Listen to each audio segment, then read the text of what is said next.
Lisken update. Enrique Hill may pinagdadaanan sa ngayon. Ayon sa balita si Enrique Hill ay nagkasakit. Mga fans nito ay hinangad na ma-okay na ngayon ang binata.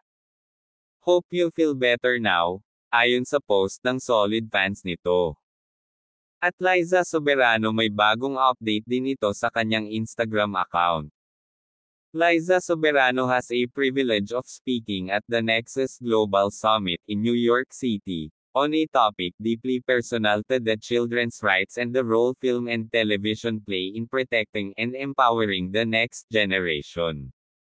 She was with Diana Maus, the founder of the Nomai Network, who's doing such important work supporting survivors of human trafficking. Madami naman ang humahanga sa ganap ni Liza Soberano.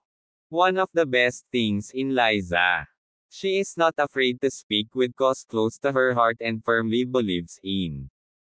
She can talk about sensitive issues and share her opinion so eloquently. She sees things bigger than herself. Behind the glitz and glam comes woman who takes her influence seriously and responsibly. The guiding light to others too. She is very smart. Always proud ang lahat na nakasubaybay sa kanya. Liza is not only beautiful, but also she is smart and amazing. She always inspires people, especially the youth. Thank you for watching.